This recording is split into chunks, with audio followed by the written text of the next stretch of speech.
want to watch this. So AI looks exactly like the Dotcom Bubble. I've covered this topic a few times. It's not even close, but in my opinion so far. But hey, this video might change my mind. I've been working on. This is a pivotal moment before the dot-com bubble. It's not the invention of the internet, but the tool that put it in everyone's hands. In the following years, billions of dollars were poured into hundreds of companies that would transform the world where we live in today. But that decade ended with a bang, or rather with a pop. 30 years later, there is another timeline with crazy similarities, and we can line them up around another event. ChatGPT. GPT-4 is here, and it's literally writing me the entire song. Let's see what this song sounds like.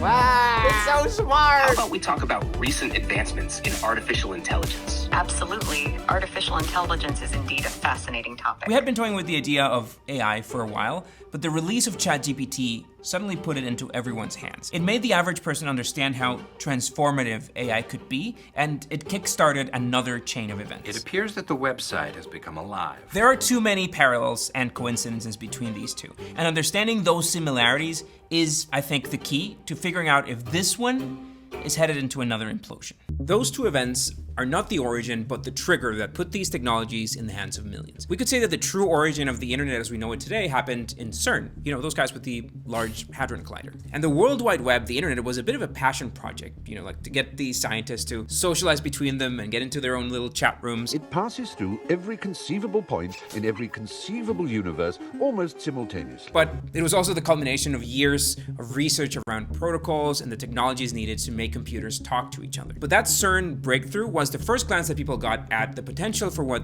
the internet could mean for the world. That's ridiculous. I'm not going to be beaten by a website. I'm sure that in 1989, the average Joe didn't hear about this or understand what it meant, but those who paid attention started building the first websites and the first web tools. Quite similarly, we had been theorizing about AI for decades, and other key scientific breakthroughs helped make it happen. So there isn't a key AI invention event moment, but if we had to pick one, it'd be AlexNet. AlexNet is profound in that way.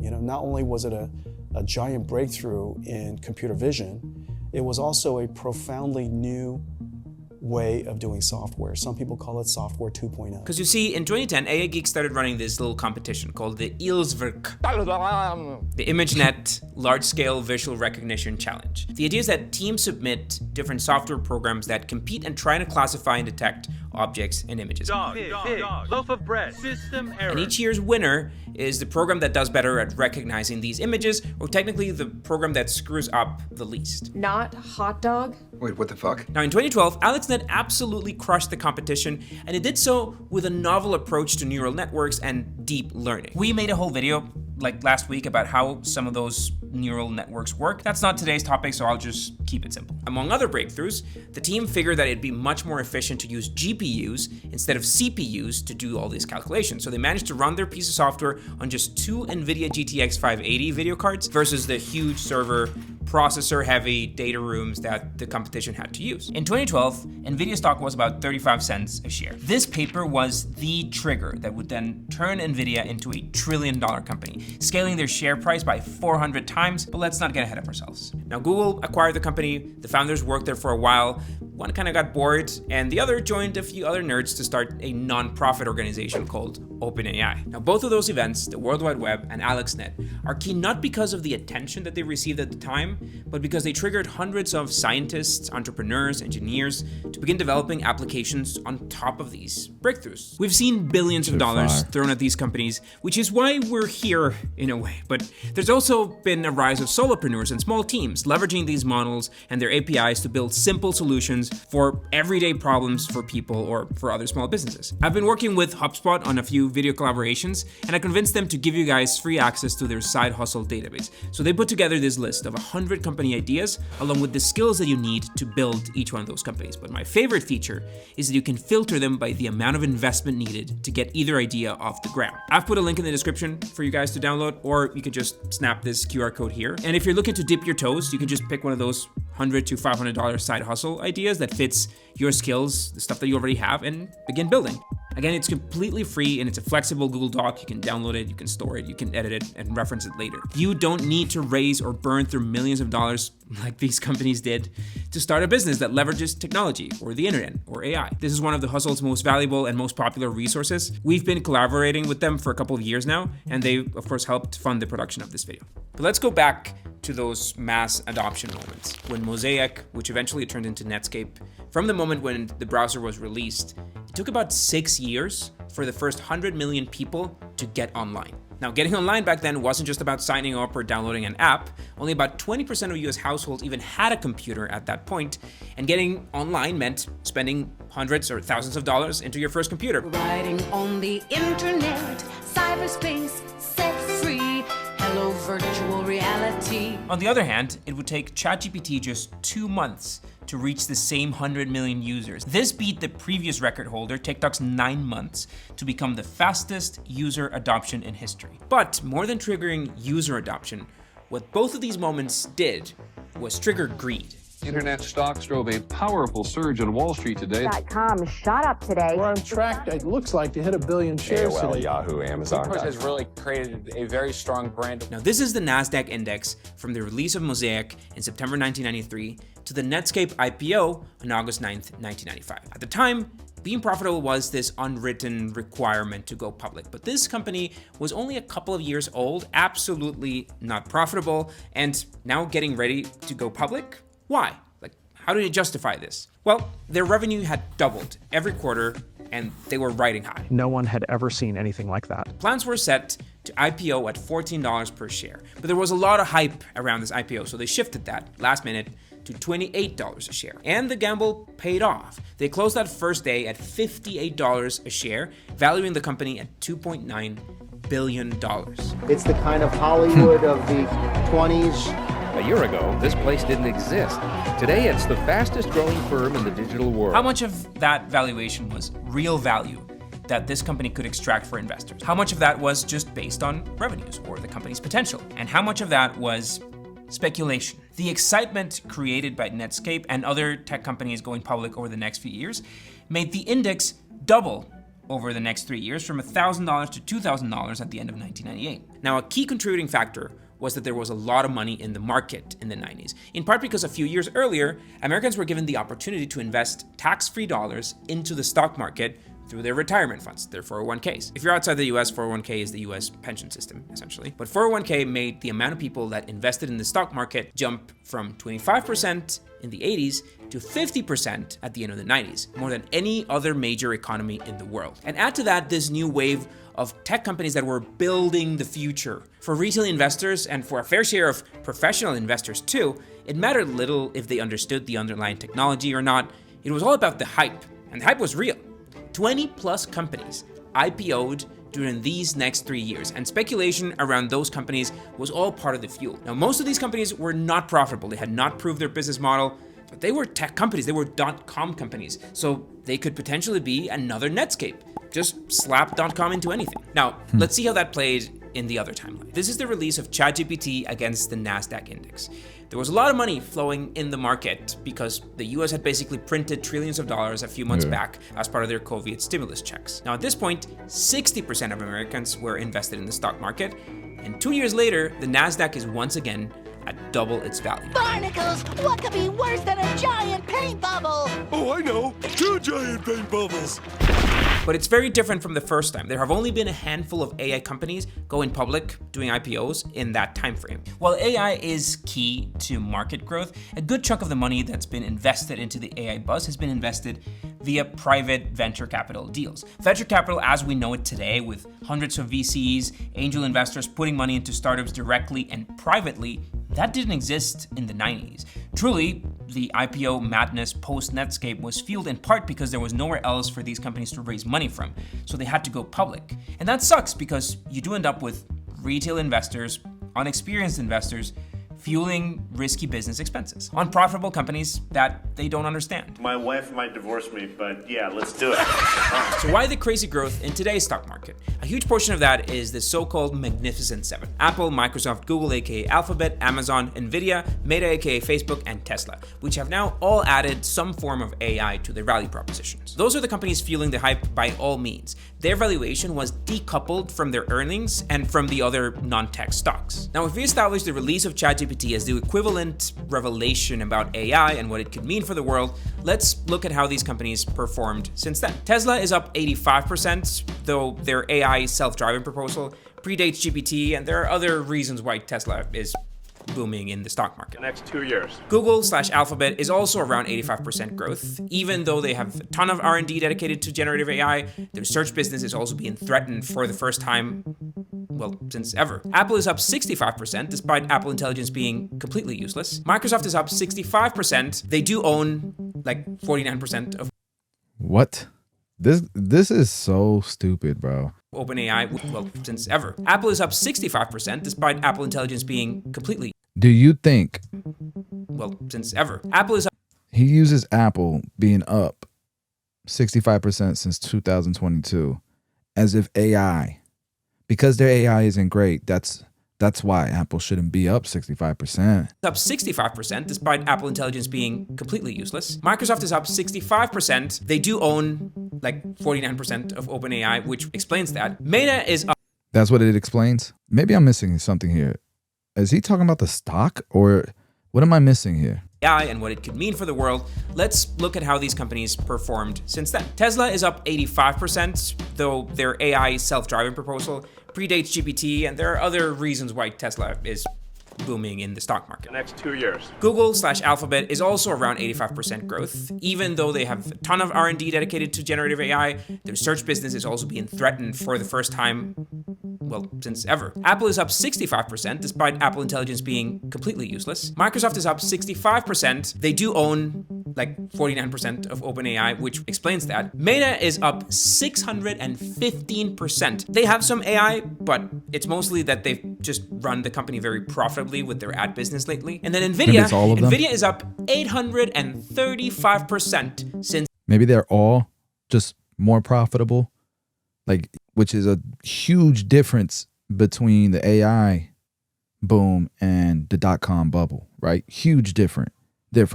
All of these companies are profitable. ChatGPT released. The match between these two things is almost too obvious, but what comes next is really the worrisome part. In 1999, in just 1 year, the NASDAQ index grew another 100%. It doubled from $2,000 to $4,600 at the beginning of the year 2000. But the scary part is why. In 1999, we entered this era of going public with practically no revenue.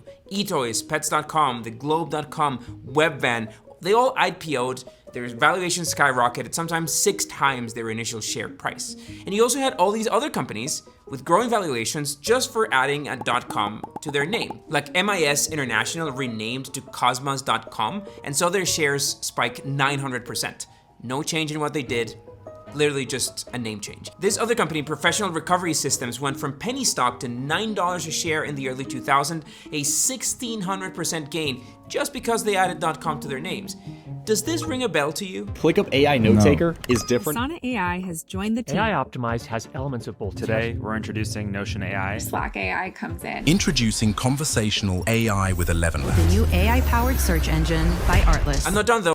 Are any of those companies that you just showed public, and are any of them being traded at crazy volumes just because they say AI? No. So there is that matter of funding. Like, most estimates agree that over $200 billion in venture capital has been poured into startups, tech companies building AI tools, including a $1 billion seed round for a company that literally just had this landing page. Fair, these are some big name founders, but a $1 billion seed round? I think we are in a bubble, but I think bubbles have different shapes. There's a Mark Twain quote that history doesn't repeat itself, but it rhymes. It's like poetry, so if they rhyme, every stanza kind of rhymes with the last one. Again, a big difference between these two timelines is where this capital is coming from. Real. Contrary to 1999, it's private investors this time, not individuals that are funding these unprofitable startups. But in part thanks to that, Retail investor bets are being placed in the stock market through any company that mentions something remotely around AI. So what happens if those bets don't pay off? What happens if the $340 billion that big tech Well, that's private equity, right? Is that what he's saying? That's private equity, though. Market through any company. It's private investors this time, not. It's private investors this time. Like, if you know anything about private investors, angel investors, private equity, they know all their deals ain't gonna make a bunch of money. Especially like angel investors or silent investors. Dude, they're gonna invest in 10 companies this year, and 2 of them might be successful. 1 of them might be wildly successful, and it makes up for all their losses. It's a game of odds, right? You do your best to mitigate your risk, but obviously you're going to invest in companies that are in the next tech boom, not bubble, but boom, right? We know AI, we know semiconductors, we know all that technology is the future, it's the internet. Like, it's the next internet. And the .com companies, sure, that they take advantage of that boom, but let's not act like the internet was not a boom. We just got too excited. And what I see, and so we know that AI is a boom and robotics is a boom, just like the internet was a boom. But we also know that the companies are completely different that are being invested in today. Microsoft is wildly successful. Their financials are amazing. Amazon, same thing. Apple, same thing. Nvidia, same thing. TSMC, same thing. ASML, same thing. Their financials are amazing. It's not just a hype train. And the public isn't investing in companies that are not profitable, that just have AI in the name. That's not happening. And private investors are, but that's because they can. They're accredited and they know exactly what they're getting themselves into. It's completely different, bro. Not individuals that are funding these unprofitable startups, but in part thanks to that, retail investor bets are being placed in the stock market through any company that mentions something remotely around Invest, AI. bro. So what Start happens if investing those now. bets Stocks. don't pay off? What happens if the $340 billion that big tech has spent to build up these technologies, what if it doesn't pay off? Could a market correction of the Magnificent Seven bring down the rest of the market? We're pleased to have all of you here with us today as we announce the merger to create the first global media and communications company of the internet century, AOL Time Warner. This was by far one of the largest corporate mergers in history, a $180 billion deal designed to bring this massive dinosaur of traditional media into the new world, to the internet. And AOL, who was the poster child of this internet hype, was merging with this century-old media empire. We know instinctively that there is a natural fit between these two companies. And the idea was simple. If you merge AOL's internet reach with Time Warner's vast content empire, you get something that's more valuable than the sum of the two. But the reality was a disaster. AOL was drastically overvalued. Merging an innovative but chaotic internet culture with traditional corporate America just didn't work out.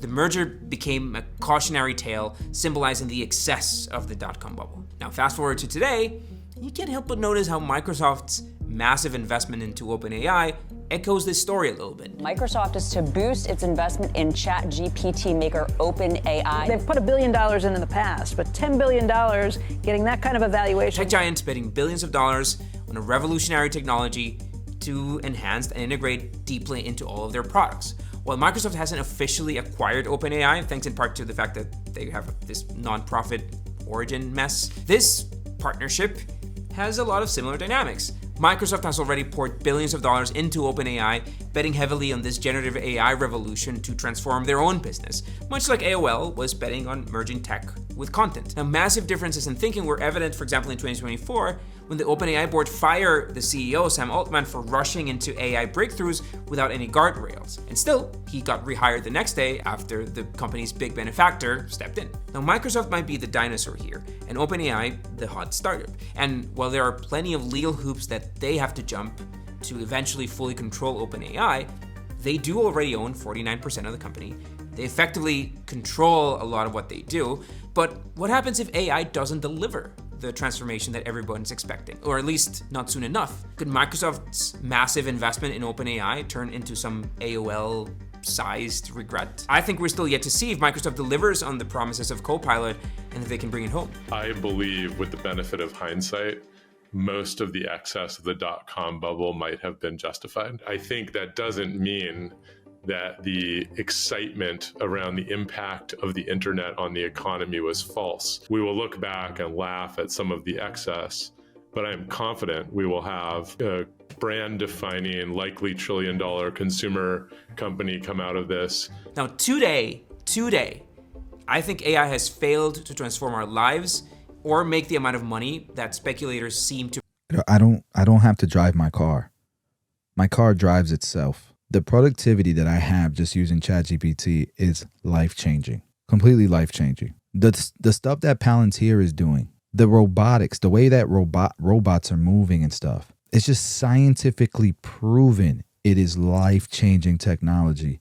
Even though you don't even realize some of the stuff that's going on that you use on a daily basis that's powered by these chips that are powering AI. And how AI is going to at some point integrate in it's just part of everything at this point. Meta ads is booming because of AI. It has literally changed the world. Even for people who don't pay attention to technology and stuff like that, it's changed the whole entire world. To predict that it can. But just like dot-com companies in the 2000s, the technology did end up transforming the world after some madness and speculation. I mean, look where we are. Maybe the problem is not the technology, but the speculation, this urgency to make money now by pretending these companies are something that they're not. But that is a video for another day, like literally our video from last week, which you should go check out. You know, it's crazy because this video does help people because there's plenty of people that have no clue what they're doing and they will invest in something just because it's AI. Thankfully, most of the powerhouses that everybody's pouring money into, the Mag 7, that's AI, that's so focused on AI, most of those guys are good companies. You know, when they were doing during the pandemic, NFT, they didn't like it. Crypto, they didn't like it. Didn't really understand it. They didn't really see the hype, all of that. And I still invest in it a little bit, but I'm not all in like I am with AI. Completely different. And then you remember the virtual reality, VR started becoming a big thing. And all the big companies were rushing into that, right? I didn't really get that either. It's not something that I thought was the next internet, like a lot of people say, Web 3.0. It wasn't my thing. But this AI and robotics and these semiconductor chips that are coming out, no, hell no. This is an obvious boom. This is the next. There was agriculture, there was industrialization, there was innovation and services, tech. Now it's AI and robotics. That's the future of the world. Absolutely. SpaceX, all that shit's happening because of AI, right? And then, you know, when I look at the comments section, let's take a look. Yeah, people think it really is a bubble. I don't think so. The sooner it fails, the sooner I can buy a graphics card again without needing a double mortgage. It's not the tech that will fail, it's the companies that will fail. Which one of those companies are going to fail? NVIDIA is going to fail? Really? You guys think OpenAI is going to fail? Microsoft is going to fail? Apple is going to fail? Do we really think these companies that have been around for 30, 40, 50, 60, 70 years, you know, they're going to fail? Or they're at least spin-offs of companies that have been around, right? You got Fairchild, that's actually TSMC, right? I think. No, Fairchild. Yeah, a lot of their engineers went over to TSMC, right? Yeah, there's a whole huge audience of people that have no idea what's going on. And they think this is another bubble. Because on the surface, it looks like the dot-com bubble. And this guy's definitely fueling that fire. This video has 420,000 views. Yeah, these guys are all cooked. I'm just kidding.